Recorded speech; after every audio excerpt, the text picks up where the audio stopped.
નમસ્કાર, હું છું ઋષિકુમાર. આયુ લાઈફ પર આપ સૌનું સ્વાગત છે. મિત્રો, આયુ લાઈફ પર આપણે વિવિધ રોગોના ઉપચારો વિશેની ચર્ચા કરતા રહ્યા છીએ. હવે આજનો વિષય થોડો વિશેષ છે, થોડો અલગ છે.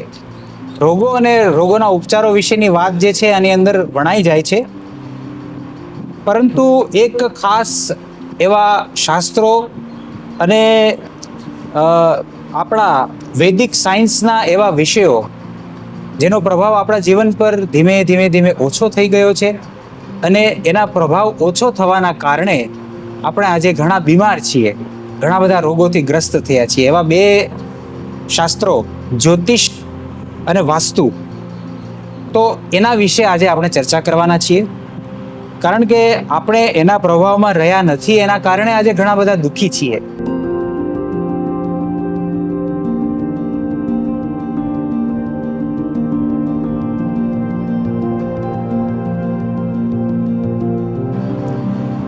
જ્યોતિષ અને વાસ્તુ એ આપણા વૈદિક વિજ્ઞાનનું ખૂબ જ મહત્વપૂર્ણ પાસું રહ્યું છે મિત્રો, અને આરોગ્ય સાથે તેનો સીધો સંબંધ રહ્યો છે. એક સમય એવો હતો કે વૈદ્યોને જ્યોતિષ અને વાસ્તુનો ખૂબ જ ગહન અભ્યાસ હતો. એમના અભ્યાસનો, એમના કોર્સનો, એમના જે અભ્યાસક્રમનો ભાગ હતો આ, અને એના આધારે જ તે ઘણા બધા રોગોનું નિદાન પણ થતું હતું અને તેનું નિવારણ પણ થતું હતું. પરંતુ હવે એ વસ્તુ જે છે એને કોઈના કોઈ રીતે લોકોએ અંધશ્રદ્ધા ગણી લીધી, કોઈના કોઈ રીતે જે છે એને નકારવા માંડ્યા. તો પછી એ આપણા સામાન્ય અભ્યાસનો ભાગ ન રહ્યો. પરંતુ હવે ધીમે ધીમે સમય બદલાઈ રહ્યો છે, લોકોએ તેનો વિશ્વાસ કરવા માંડ્યા છે, અને તેના આધારે ઘણા બધા પોતાના નિર્ણયો પણ લઈ રહ્યા છે, અને ધીમે ધીમે એ સમય બદલાઈ રહ્યો છે. એ ખૂબ સારી બાબત છે. તો આજની ચર્ચામાં આપણી સાથે કોઈ વૈદ્ય નહીં, પરંતુ એક ડૉક્ટર જોડાઈ રહ્યા છે, ડૉક્ટર ચિંતન ત્રિવેદી. એમનો પરિચય તો હું તમને આપું તો ડૉક્ટર ચિંતન ત્રિવેદી જે છે એ ફિઝિક્સના પ્રોફેસર છે. ફિઝિક્સના વિષય પર એમણે ઘણા બધા શોધ નિબંધો લખ્યા છે, અને ફિઝિક્સ પર જ એમણે પીએચડી પણ કર્યું છે. એટલે આધુનિક વિજ્ઞાનની સાથે સાથે તેમણે વૈદિક વિજ્ઞાનનો પણ અભ્યાસ કર્યો, અને ત્યારબાદ તેઓ જ્યોતિષી અને વાસ્તુના નિષ્ણાત બન્યા છે. એમની એક બીજી ઓળખ પણ મારે ખાસ આપવી જોઈએ. અમારા બ્રાહ્મણ પરિવારના, સાવરકુંડલાના બ્રાહ્મણ પરિવારના ખૂબ જ મોટા જ્યોતિષ વિદ્વાન દિનકરરાય ત્રિવેદીના તેઓ પૌત્ર છે. આપણા સૌ માટે આનંદની વાત છે કે આભાર. દિનકરરાય દાદાના તેઓ પૌત્ર છે, અને તેમણે એ પરંપરાને આગળ વધારી છે. તો ચિંતનભાઈ, તમારું સ્વાગત છે આયુ લાઈફ પર. થેન્ક યુ વેરી મચ કે તમારા આ સુંદર પ્લેટફોર્મ પર અને આટલા સરસ વિષય પર તમે ચર્ચા કરવા માટે મને આમંત્રિત કર્યો છે. જ્યોતિષ અને વાસ્તુ, બહુ સરસ. જી ચિંતનભાઈ, હવે તમે જેમ કીધું એમ, હવે આ વસ્તુ જે છે ને એ સામાન્ય રીતે મતલબ લોકો એના પ્રભાવમાં નતા રહ્યા, હવે ધીમે ધીમે પ્રભાવમાં આવી રહ્યા છે, અને એના વિશે વિચારતા નથી રહ્યા, અને કોઈને કોઈ રીતે અંધશ્રદ્ધા ગણી લીધી. એટલા માટે ઘણા દુઃખી છે, આપણે જોઈએ છીએ. આધુનિકતાના પ્રભાવમાં ઘણી બધી વસ્તુઓ જે છે એ લોકો સ્વીકારતા નથી રહ્યા.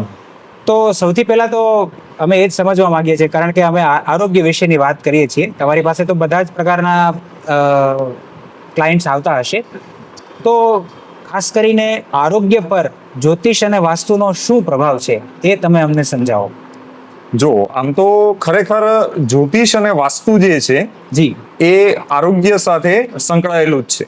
જી હવે ઘણી વખત આપણે કેવું જોઈએ છે કે વિજ્ઞાનનો માણસ હોય કોઈ, જી એ જલ્દીથી જ્યોતિષ અને વાસ્તુની અંદર માનતા નથી હોતા, અથવા તો ઘણી બધી અંધશ્રદ્ધાઓ અત્યારે માર્કેટની અંદર અને આજના જીવનમાં જોવા મળે છે. બરાબર છે. હવે જેમ કે આપણે વાત કરીએ કે ભાઈ જ્યોતિષ અને વાસ્તુનો આરોગ્ય સાથે શું સંબંધ. બરાબર. સૌથી પહેલા આપણે જો વાસ્તુની વાત કરીએ જી તો વાસ્તુ એવું કહેવાય છે કે આપણું ઘર હોય કે કોઈ ઓફિસ હોય, ત્યાં આગળ છે ને પંચ તત્વોનું બેલેન્સ. બરાબર કે ભાઈ જળ, અગ્નિ, વાયુ, આકાશ જી અને પૃથ્વી. બરાબર.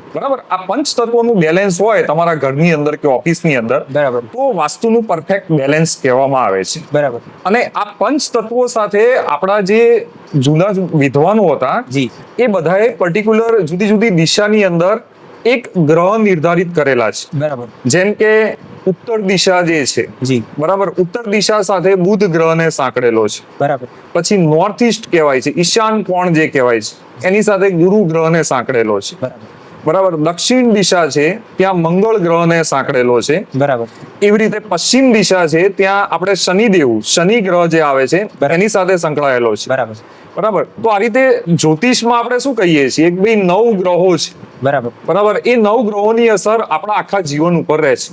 બરાબર. તો એવી જ રીતે વાસ્તુની અંદર પણ આ 9 ગ્રહો સંકળાયેલા છે. એટલે પંચ તત્વોનું બેલેન્સ અને આ ગ્રહોનું બેલેન્સ જો તમે ઘરની અંદર કે ઓફિસની અંદર કરી નાખો તો તમને આરોગ્યની અંદર કે ઇવન જીવનની અંદર આગળ જે પણ કાર્ય કરો છો, તમે અર્થોપાર્જન માટે કે પછી કોઈ પણ કાર્ય જે કરો છો એ દરેકે દરેક કાર્યમાં તમને અચૂક સફળતા મળે છે અને એની અંદર તમે ઘણી બધી વસ્તુ, જે પણ સારી વસ્તુ કરવા માંગો છો એ વસ્તુ કરી શકો છો. હવે વાત કરીએ આપણે આરોગ્યની. જી. બરાબર. તો મેં ઘણા બધા એવા કેસ જોયેલા છે જી. કે જેમ કે ઉદાહરણ તરીકે આપણે વાત કરીએ કે ભાઈ નોર્થ ઈસ્ટ, ઈશાન કોણ જે છે એ વાસ્તુની અંદર બહુ જ સરસ દિશા કહેવાય છે. એવું કહેવાય છે કે ભાઈ આપણું જે મંદિર છે એ ઈશાનમાં હોવું જોઈએ. બરાબર. બરાબર છે. હવે ઘણી વખત મેં મારા વાસ્તુની વિઝિટ દરમિયાન કે પછી મારા વાસ્તુના અભ્યાસ દરમિયાન જોયેલું છે જી. કે જે લોકોના ઘરની અંદર કે ઓફિસની અંદર ઈશાન કોણમાં જો ટોયલેટ કે કિચન આવી જાય છે તો ત્યાં આગળ એ પર્સન, એટલે કે ઘરનો જે મોભી વ્યક્તિ છે કે પછી ઘરના કુટુંબના કોઈ પણ સભ્યમાંથી ઘણા બધાને કેન્સર સુધીના રોગો પણ થયેલા છે. બરાબર. તો ત્યાં આગળ વાસ્તુ બેલેન્સ હોવું જોઈએ. બરાબર. એવી જ રીતે જેમ કે ઉત્તર દિશા જે છે એ જળની દિશા છે. બરાબર. તો ત્યાં આગળ જો જળની જગ્યાએ અગ્નિ આવી જાય, એટલે કે કિચન આવી જાય, બરાબર. બરાબર, કે પછી બર્નર આવી જાય તો પછી 100% તમને હેલ્થ ઇસ્યુ થાય જ છે. બરાબર. બરાબર.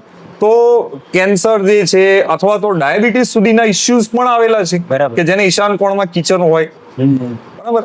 એવી જ રીતે એવું કહેવાય છે કે ભાઈ સાઉથ જે છે એ દિશા કેવી છે કે ભાઈ સાઉથ અગ્નિની દિશા કહેવાય છે. બરાબર. હવે અગ્નિની દિશાની અંદર જો તમારું જળ, એટલે કે પાણીની ટાંકી કે પછી તમે ત્યાં પાણીનો કોઈ સ્ત્રોત મૂકી દો તો તમને, મેં ત્યાં સુધીનું જોયેલું છે કે લોકોને એક્સિડન્ટ થાય છે અથવા તો જે આ બીપીની બીમારીઓ છે, હાઈ બીપી છે, લો બીપી, તો આ બધી બીમારીઓ શું થાય છે કે ભાઈ સાઉથ દિશાની અંદર તમારે કોઈ પ્રોબ્લેમ હોય, ઓકે, તો પછી આ ટાઈપના પ્રોબ્લેમ આવી શકે છે. બરાબર.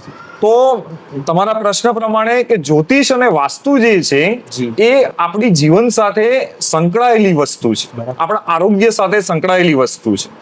બરાબર. પણ અત્યારે ઘણા બધા લોકો આ બધી વસ્તુઓમાં માનતા નથી હોતા અથવા તો એવું માને છે કે ભાઈ આવું ન હોય. ઓકે. પણ અમે આપણા અભ્યાસ દરમિયાન આ બધી વસ્તુ જોયેલી છે. એવું નથી કે આપણે અભ્યાસ કર્યો. હું પોતે સાયન્સનો માણસ છું. બરાબર. મેં ફિઝિક્સમાં પીએચડી કરેલું છે. તો ઉદાહરણ તરીકે વાત કરું કે અમે સાયન્સમાં આપણે ઉર્જા સંરક્ષણનો નિયમ ભણીએ છીએ. બરાબર. તો ઉર્જા સંરક્ષણના નિયમ પ્રમાણે શું કહેવાય છે કે જે ઉર્જા જે હોય છે, એનર્જી જે હોય છે, કેન નોટ બી ક્રિએટેડ ઓર ડિસ્ટ્રોયડ. બરાબર. કે તમે એને નાશ કરી શકતા નથી કે એને ઉત્પન્ન કરી શકતા નથી. એ શું થાય છે, એક સ્વરૂપમાંથી બીજા સ્વરૂપની અંદર ટ્રાન્સફર થાય છે. તો એવી જ રીતે આપણા ઘરની અંદર, ઇવન આપણા બોડીની અંદર પણ ઓરા એનર્જી રહેલી હોય છે. બરાબર. તો એ ઉર્જા જો નેગેટિવ થઈ જાય તો પછી આપણા બોડીની અંદર પ્રોબ્લેમ થવાના જ છે. ઓબ્વિયસલી તમે જોજો ઘણી વખત છે ને, આપણે મહિનાની અંદર 30 દિવસ કે 31 દિવસ હોય, બધા દિવસમાં આપણને એક સરખી ઉર્જા ફીલ નહીં થતી હોય. બરાબર. ઘણા બધા દિવસની અંદર આપણને ઉર્જા બહુ સારી લાગતી હશે, તો એકદમ પોઝિટિવિટી ફીલ થતી હશે. ઘણી બધી વખત એકદમ નેગેટિવિટી ફીલ થતી હશે. કેમ? કારણ કે આપણે જ્યારે પણ ક્યાંક બહાર જઈએ ત્યારે આપણી ઓરા જે ઉર્જાની જે આપણી ઓરાની જે એનર્જી હોય તો એ એનર્જી સાથે મેચ ના થતી હોય એવા કોઈ વ્યક્તિને મળીએ, અથવા તો ક્યાંક તમે હોસ્પિટલની વિઝિટ લીધી હોય, અથવા ક્યાંક સ્મશાનની વિઝિટ લીધી હોય અને ત્યાંથી તમે ઘરે આવશો તો થોડાક ટાઈમ માટે તમને આમ નેગેટિવ એનર્જી જેવું ફીલ થતું હશે. પણ જો તમારા ઘરની એનર્જી પોઝિટિવ હશે, ઘરનું વાતાવરણ કે ઓફિસનું વાતાવરણ પોઝિટિવ હશે, તો જેવા તમે ઘરમાં એન્ટર થશો કે ઓફિસમાં એન્ટર થશો એટલે એકદમ આમ સરસ ફીલ કરશો, પોઝિટિવ ફીલ કરશો. તો એનાથી આપણા જીવનમાં સુખ શાંતિ પણ વધે છે અને આપણે જીવનમાં આગળ વધવા માટેના રસ્તા પણ મળે છે. એટલે આરોગ્ય અને જ્યોતિષ તો એકબીજા સાથે બહુ જ સંકળાયેલા છે. બિલકુલ. હા, જો ગ્રહોની તમે વાત કરો તો ગ્રહોને પણ આરોગ્ય સાથે સાંકળવામાં આવે છે કે પર્ટિક્યુલર આપણે જે આપણા જીવનની અંદર જે ખોરાક લઈએ છીએ, બપોરે જમવાનું, સાંજે જમવાનું જે ખોરાક લઈએ છીએ, એ ખોરાકને પણ જુદા જુદા ગ્રહો સાથે સાંકળવામાં આવે છે. અચ્છા. હા, જેમ કે આપણે એવું કહીએ બુધ ગ્રહ છે. બરાબર. હવે બુધ ગ્રહને છે ને લીલા કલરની વસ્તુ, એટલે કે આપણે ખોરાકની અંદર ઘણી વખત ઇલાયચીનો ને બધો ઉપયોગ કરતા હોઈએ છીએ. બિલકુલ વઘાર. બરાબર છે. હા, તો એ બધી જગ્યાએ એનો ઉપયોગ કરતા હોઈએ છીએ. તો એવું કહેવાય છે કે જેને બુધ ગ્રહ વીક હોય અથવા તો બુધ ગ્રહને તમારે મજબૂત કરવો હોય તો તમે ઇલાયચીનો ઉપયોગ ચાલુ કરો. બરાબર. સળંગ જો તમે 43 દિવસ સુધી કે 3 મહિના કે 6 મહિના સુધી એનો ઉપયોગ કરશો બરાબર. તો તમને રિઝલ્ટ મળે જ છે. 100% રિઝલ્ટ મળે છે. એની પોઝિટિવ ઇફેક્ટ મળે છે. બરાબર. એવી જ રીતે ગોળ છે. બરાબર. એ ગોળ જે છે એ એવું કહેવાય છે કે બી સૂર્ય દેવતાનું કારક છે. તો સૂર્ય દેવતાની પોઝિટિવ એનર્જી મેળવવી હોય બરાબર. તો તમે ગોળનો તમે ઉપયોગ કરો. અને આયુર્વેદિકની અંદર પણ ગોળ તો બહુ મહત્વનું છે. બરાબર છે. બરાબર છે. તો આ રીતે જ્યોતિષ અને વાસ્તુ છે એને આપણે દરેક વસ્તુ સાથે સાંકળી શકીએ છીએ. પછી આપણને ખબર છે એમ કે ભાઈ સૂર્યદેવ છે. બરાબર. સૂર્ય પણ એક નવ ગ્રહોમાંનો એક બહુ જ મહત્વનો ગ્રહ છે. એવું કહેવાય છે કે સૂર્ય એ રાજા કહેવાય છે. બરાબર. બરાબર. પણ આજકાલની આપણી લાઈફસ્ટાઈલ, જીવનશૈલી એવી થઈ ગઈ છે કે જેથી કરીને આપણે પોતે જ છે ને સૂર્યને આપણે વીક કરી નાખીએ છીએ. કઈ રીતે? કારણ કે અત્યારે આપણી લાઈફસ્ટાઈલ કેવી થઈ ગઈ છે કે ભાઈ એ સવારે એકદમ આરામથી ઉઠવાનું 9 વાગે કે 10 વાગે, અને પછી ધીરે ધીરે તૈયાર થઈને આપણે જેમ કે 10:30 નો ટાઈમ હોય ઓફિસનો કે 10 વાગ્યાનો ઓફિસનો ટાઈમ હોય ને તો 9, 9:30 લોકો ઉઠે છે અને ફટાફટ અડધો કલાકની અંદર નાસ્તો કરીને જતા રહે છે. પણ ખરેખર જો તમે સવારે થોડુંક વહેલા ઉઠીને સૂર્યનારાયણને જળ ચડાવો, બિલકુલ. બરાબર, સૂર્ય નમસ્કાર કરો, જી. તો પછી તમને એની એટલી બધી પોઝિટિવ ઇફેક્ટ મળે છે. તમારી ઓરા એનર્જી પણ એકદમ સ્ટ્રોંગ થાય છે, એકદમ મજબૂત થાય છે. તમારું આરોગ્યની અંદર એકદમ પોઝિટિવ ઇફેક્ટ, એવું કહી શકાય કે ભાઈ આરોગ્ય જે છે એ તમારું આમ 60 વર્ષ, 80 વર્ષ, 90 વર્ષ સુધી પણ એકદમ સ્ટ્રોંગ રહેશે.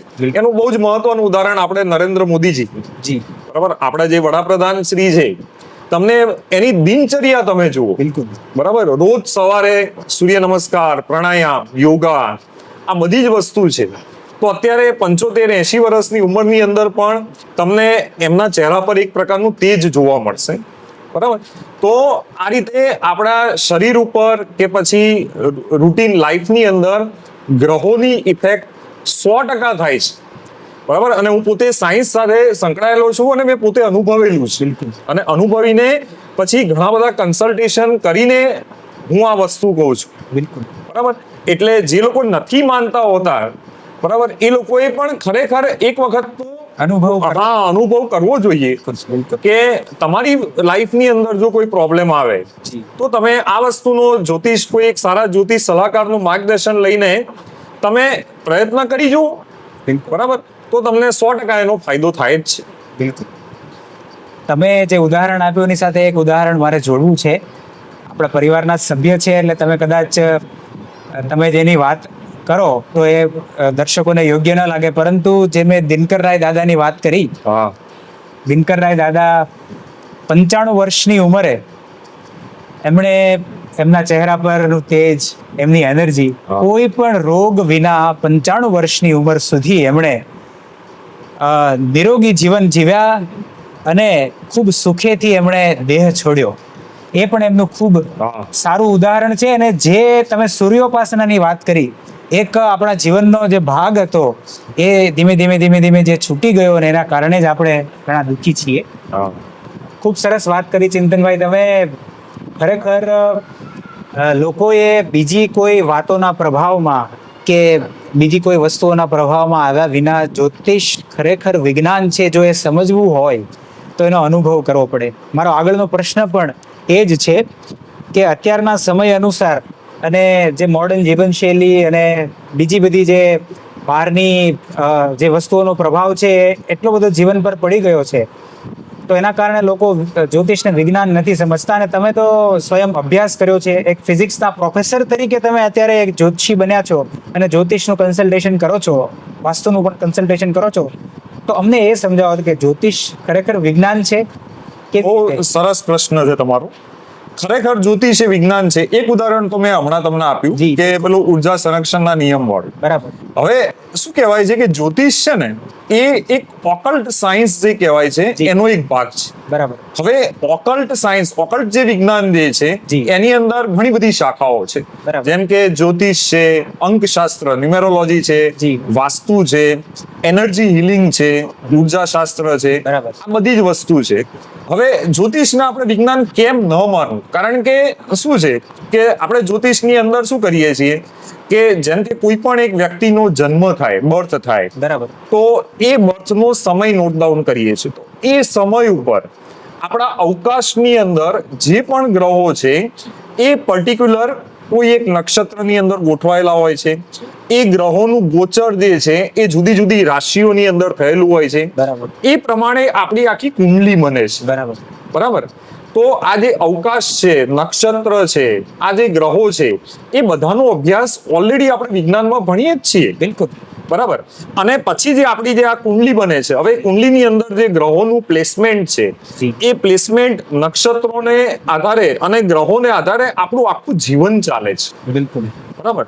અને ઇવન કેવું હોય કે ભાઈ આપણને ઓલરેડી પહેલેથી આપણા જીવન વિશે કે થોડો ઘણો પણ જો ખ્યાલ આવી જતો હોય, બરાબર, તો આપણે શું કરી શકાય કે એ આપણા કાર્યની અંદર સફળતા મેળવી શકાય છે. તો આ એક બહુ સરસ પ્રકારનું વિજ્ઞાન છે. જો આપણે ખરેખર જોવા જઈએ તો જી. આપણા ઋષિ મુનિઓએ આપણા માટે આટલું સરસ કાર્ય કર્યું છે, આટલું સરસ વિજ્ઞાન જે જ્યોતિષ અને વાસ્તુની જે એક શાખા પ્રમાણે કહેવાય છે. જી. જી. જો તમે એનો ઊંડો અભ્યાસ કરો તો તમને એક જીવનની અંદર નવી દિશા મળી શકે છે. બિલકુલ. જેમ કે કોઈ બાળક ભણે છે, પછી એને આગળ કયા ફિલ્ડમાં અભ્યાસ કરવો છે, કેવી રીતે એને કયા પ્રકારની જોબ કરવી જોઈએ, કે પછી એને લાઈફની અંદર કોઈ પ્રોબ્લેમ આવતો હોય તો એ બધા જ પ્રોબ્લેમનું સોલ્યુશન જ્યોતિષની અંદર છે. બિલકુલ. બરાબર. તો જ્યોતિષને આપણે વિજ્ઞાન શા માટે ન કહેવું? આપણે અહીંયા વિજ્ઞાનની અંદર બધું શોધેલું છે જી. કે પૃથ્વીથી લઈને સૂર્યનું અંતર કેટલું થાય, પૃથ્વીથી ચંદ્રનું અંતર કેટલું થાય. હવે અવકાશની અંદર બધા ગ્રહો છે, સૂર્ય, ચંદ્ર, ગુરુ, બુધ, અને આ બધાની મેગ્નેટિક ઇફેક્ટ પણ આપણને થાય છે, આપણા બોડી ઉપર થતી જ હોય છે. કોઈ પર્ટિક્યુલર તમે નંગ પર પહેરો છો, રત્ન જે આપણે પહેરીએ છીએ, જી. તો કેમ મેં ઘણા બધા મારા કન્સલ્ટેશન દરમિયાન જોયેલું છે જી. કે કોઈ પણ વ્યક્તિ હોય એને તમે જ્યારે રત્ન પહેરાવો છો કે જેમસ્ટોન, આ જે નંગ આપણે પહેરાવીએ છીએ, એની અંતરદશા કે મહાદશા ચાલતી હોય અને એને બહુ બધી સફળતા મળેલી છે. બિલકુલ. હજી હમણાં ગઈકાલે જ એક મારા ક્લાયન્ટ હતા, જી. એનો મેસેજ આવ્યો કે એને જોબની અંદર બહુ સ્ટ્રગલ કરવી પડતી હતી, એમને જોબ ચેન્જ કરવી હતી. બરાબર. આજથી 3-4 મહિના પહેલા એમણે કન્સલ્ટેશન કરાવ્યું હતું. જી. અને મેં મારા જ્યોતિષના અભ્યાસથી એમને જોઈને, બધી જ વસ્તુઓ નક્ષત્ર પ્રમાણે જોઈને એમને મેં કહ્યું હતું કે ભાઈ તમારે છે ને કે આ જે ગુરુ ગ્રહ જે છે એ બદલાશે અને રાહુ ગ્રહ જ્યારે એના ગોચર દરમિયાન બદલાશે, ચેન્જ થશે, ત્યારે તમારા જીવનમાં 100% એની ઇફેક્ટ આવશે અને તમારે મે મહિનાની અંદરથી જુલાઈ મહિનાની અંદર જોબ ચેન્જનો તમારે યોગ બને છે. બરાબર. અને હમણાં ગઈકાલે જ એમનો કોલ આવ્યો, એમને સરસ મજાની જોબ મળી ગઈ. વાહ. બરાબર. તો આ રીતે જ્યોતિષ જે છે એક પ્રકારનું સાયન્સ જ છે. બિલકુલ. ખરેખર કેવું છે કે આપણે સાયન્સના બીજા બધા વિષયો જે છે એની અંદર બહુ ઊંડું રિસર્ચ કરતા હોઈએ છીએ, એવી રીતે આ જ્યોતિષ છે એની અંદર પણ બહુ રિસર્ચ કરવાની જરૂર છે. બિલકુલ. એક મોટો વિશાળ સમુદ્ર છે એવું કહીએ તોય ચાલે. બિલકુલ. અને તમે જેટલો એની અંદર અભ્યાસ કરો એટલું ઓછું જ લાગે. બિલકુલ. બરાબર. તો જેમ આપણે બીજા બધા વિષયોમાં રિસર્ચ કરીએ છીએ એ રીતે હજી ખરેખર એટલી અવેરનેસ નથી. જો જ્યોતિષની અંદર, અંકશાસ્ત્રની અંદર રિસર્ચ કરવામાં આવે તો એમાંથી ઘણું બધું આપણને મળે એવું છે અને આપણી લાઈફસ્ટાઈલ જે છે એને બેટર કરી શકાય છે. બિલકુલ.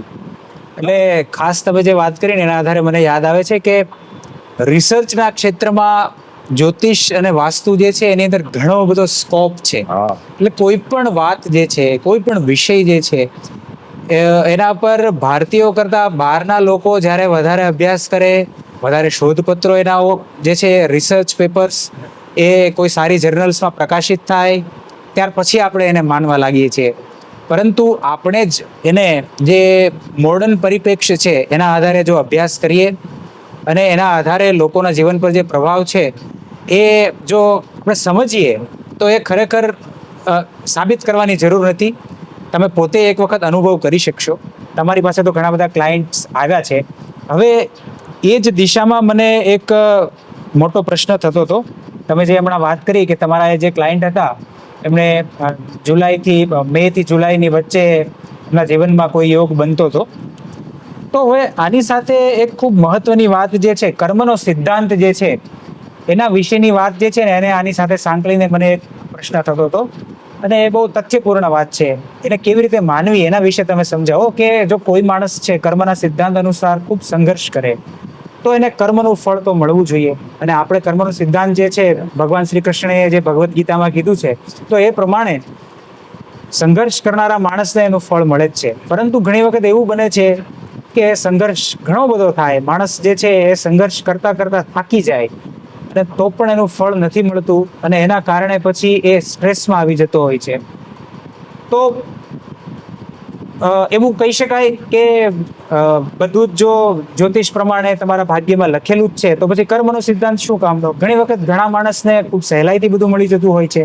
તો ત્યારે આ બંને વિચારો જે છે ને એ કોન્ટ્રાડક્ટરી થતા હોય ને એવું લાગે છે. તો એમાં ખરેખર જ્યોતિષનો સાચો પ્રભાવ શું છે અને કર્મના સિદ્ધાંત સાથે સાંકળીને એ વાતને કેવી રીતે સમજી શકાય એના વિશે થોડું સમજાવો. બહુ સરસ પ્રશ્ન કર્યો તમે. ભાગ્યની વાત આવે છે જી. આની અંદર કે તમે એવું કીધું કે ભાઈ કર્મના સિદ્ધાંત પ્રમાણે જો બધું ચાલતું હોય તો ઘણા બધાને, અમુક માણસોને બહુ જ સ્ટ્રગલ હોય છે, સંઘર્ષ હોય છે, અમુક માણસોને સહેલાઈથી બધું મળી જતું હોય છે. તો કેમ એવું થતું હોય છે? બિલકુલ. તો જો આપણે આ જ વસ્તુને જ્યોતિષના પરિપ્રેક્ષ્યમાં જોઈએ જી. તો આપણે એવું કહેવાય છે, હમણાં જ મેં કહ્યું એમ કે કોઈ એક વ્યક્તિનો જન્મ થાય છે જી. ત્યારે એની પર્ટિક્યુલર એક કુંડલી બને છે. બરાબર. બરાબર. કુંડલીની અંદર 12 સ્થાનો હોય છે. બરાબર. તો એ જે 12 સ્થાનોની અંદર પર્ટિક્યુલર ગ્રહોની પ્લેસમેન્ટ થાય છે. બરાબર. નક્ષત્રનો આધાર હોય છે કે ભાઈ તમારું ચંદ્ર નક્ષત્ર, સૂર્ય ગ્રહ આ નક્ષત્રમાં છે, ગુરુ ગ્રહ આ નક્ષત્રમાં છે. બરાબર. નક્ષત્ર પ્રમાણે ગ્રહોનું પ્લેસમેન્ટ થયેલું હોય છે. બરાબર. બરાબર. તો જો આપણને નાનપણથી જ આપણને ખબર હોય કે કોઈ એક પર્ટિક્યુલર ગ્રહ છે કે જેમ કે 9મું સ્થાન કહેવાય છે આપણું ભાગ્ય સ્થાન કહેવાય છે, 10મું સ્થાન છે આપણું કર્મનું સ્થાન કહેવાય છે. બરાબર. તો 9મા સ્થાનની અંદર ભાગ્ય સ્થાનમાં કોઈ ગ્રહ બેઠો છે કે કયા નક્ષત્રને આધારે બેઠો છે, અથવા કર્મસ્થાનમાં કયો ગ્રહ બેઠો છે એના નક્ષત્રના આધારે બેઠો છે, તો એને આધારે જો આપણે આપણા જીવનની અંદર કર્મ કરીએ, જી. બરાબર, તો આપણને ચોક્કસ સફળતા મળે છે. બરાબર. પણ ઘણી વખત કેવું થતું હોય છે કે આજની લાઈફસ્ટાઈલની અંદર કે જેમ કે છોકરાઓની વાત કરીએ, કોઈ છોકરું 10મું ધોરણ પાસ કરે છે કે પછી 11-12 કરે છે, પછી આગળ કયા ફિલ્ડમાં મારે જવું, જી. તો એની અંદર શું થાય છે કે મા બાપ કહે છે કે ભાઈ મારે મારા છોકરાને ડોક્ટર બનાવવો છે, બરાબર. એન્જિનિયર બનાવવો છે, કે ભાઈ આ તો મારે કોમ્પ્યુટર આઈટી ફિલ્ડમાં જશે, બરાબર. અથવા તો કે ભાઈ મેડિકલના ફિલ્ડમાં જશે. જી. તો દરેક મા બાપની એવી ઈચ્છા હોય છે કે ભાઈ મારા છોકરાને મારે મેડિકલની અંદર કે એન્જિનિયરિંગમાં એમાં જ જવો દેવો છે.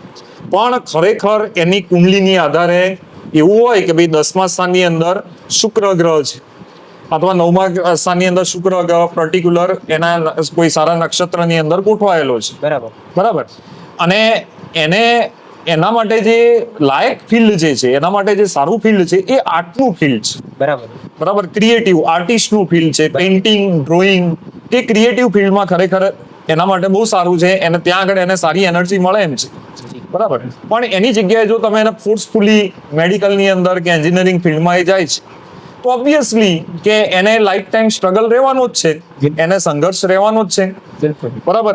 તો આને લીધે એને વધારે સંઘર્ષ થાય છે. બિલકુલ. બરાબર. એવી રીતે જ્યારે આપણે મેરેજ કરીએ છીએ ત્યારે મેરેજ દરમિયાન પણ ઘણી વખત કુંડલી મેચ કર્યા વગર આપણે મેરેજ કરીએ છીએ, તો એને કારણે પણ પતિ પત્ની વચ્ચે જીવનની અંદર ક્લેશ ઉત્પન્ન થાય છે. બિલકુલ.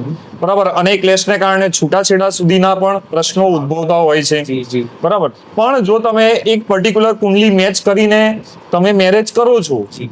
બરાબર, તો પછી એ બધાનું લગ્ન જીવન સુખી ચાલતું હોય છે. તો એને કારણે શું થાય છે કે આખો જે ગેપ ઉદ્ભવે છે, બિલકુલ. કે અમુક લોકોનું લાઈફ છે એકદમ સ્ટ્રગલિંગ હોય છે, કે ભાઈ ખૂબ જ સંઘર્ષપૂર્ણ જીવન હોય છે. અમુક લોકોની લાઈફ હોય છે બહુ સુખી હોય છે અને એકદમ સરળતાથી આગળ જતા હોય છે. બરાબર. બરાબર. તો ઘણા બધા આવા ઉદાહરણ છે. જી. આપણા જે કલાકારો ને બધા જુઓ, જેમ કે અમિતાભ બચ્ચન થી લઈને શાહરૂખ ખાન થી લઈને તમે જુઓ છો, જી. તો એવું નથી કે લોકો જ્યોતિષમાં નથી માનતા, એ લોકો જ સૌથી વધારે જ્યોતિષમાં માને છે. બિલકુલ.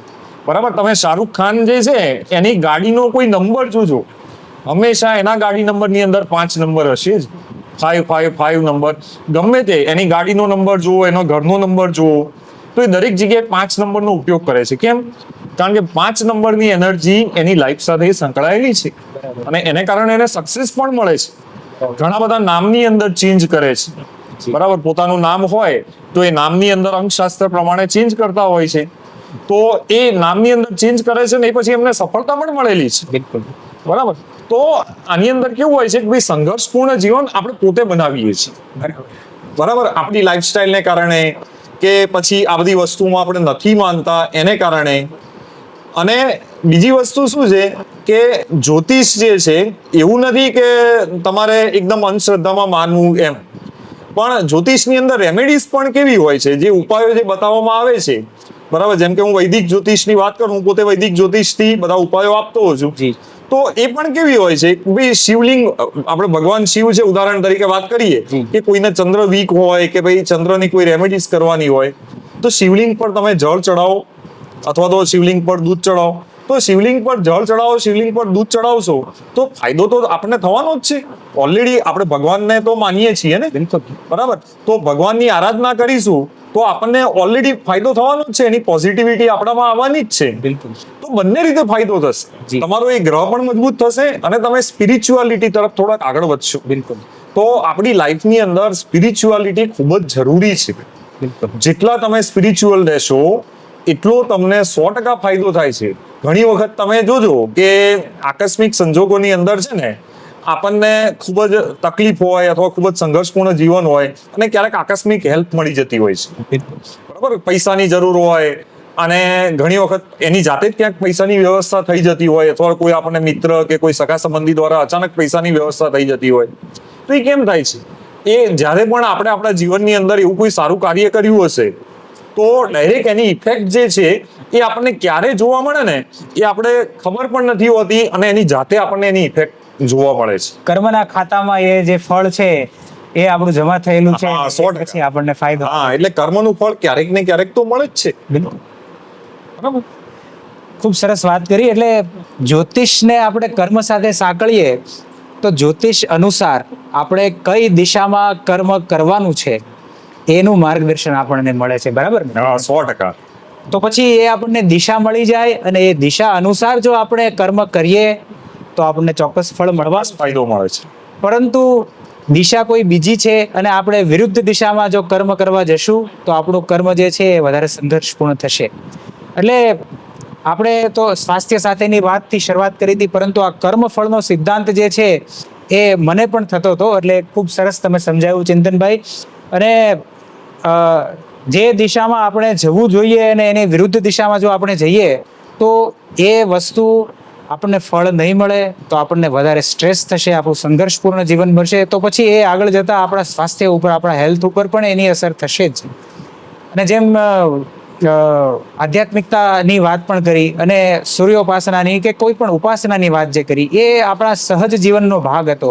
આપણા એક વિડીયોમાં વૈદ્ય પાછાભાઈ દમણિયા સાહેબે કહેલું છે કે વહેલા ઉઠી અને જે જીવન શરૂ થાય છે તો સૂર્યોપાસના, વહેલા ઉઠવું અને આ બધી આપણા સહજ જીવનનો એક ભાગ હતી. અને હવે આપણે જે કંઈ મોડર્ન લાઈફસ્ટાઈલ અપનાવી લીધી છે, રાત્રે મોડા સુધી જાગવું, મોડું સૂવું અને ત્યાર પછી આપણે સવારે વહેલા નથી ઉઠી શકતા અને એના કારણે આ જે સંઘર્ષપૂર્ણ જીવન જે છે ને એ આપણે પોતે જ ઘડ્યું છે. સાચી વાત. તો એમાંથી સહજ રીતે આ બધી જ વસ્તુઓને આપણે જીવનનો જો ભાગ બનાવીશું તો આપણે સ્વસ્થ પણ રહી શકીશું અને આપણું જીવન સરળ બનશે. તો આજના આ વિડીયો સાથે જો તમને કોઈ પ્રશ્ન, વિશેષ પ્રશ્ન થયો હોય તો એ ચોક્કસ આપ કમેન્ટ કરી અમને પૂછી શકો છો. આપના જે કંઈ પ્રતિભાવો હોય એ તમે કમેન્ટ બોક્સમાં અમને જણાવજો. ચિંતનભાઈ, આપની સાથે ચર્ચા કરીને ખૂબ જ આનંદ થયો. અમારા ઘણા બધા પ્રશ્નોનું સમાધાન મળ્યું છે. આગળ હવે દર્શકોના કોઈ પ્રશ્નો આવે તો એના આધારે આપણે ચોક્કસ ચર્ચા કરીશું. 100%. Thank you. ખૂબ ખૂબ આભાર. આભાર.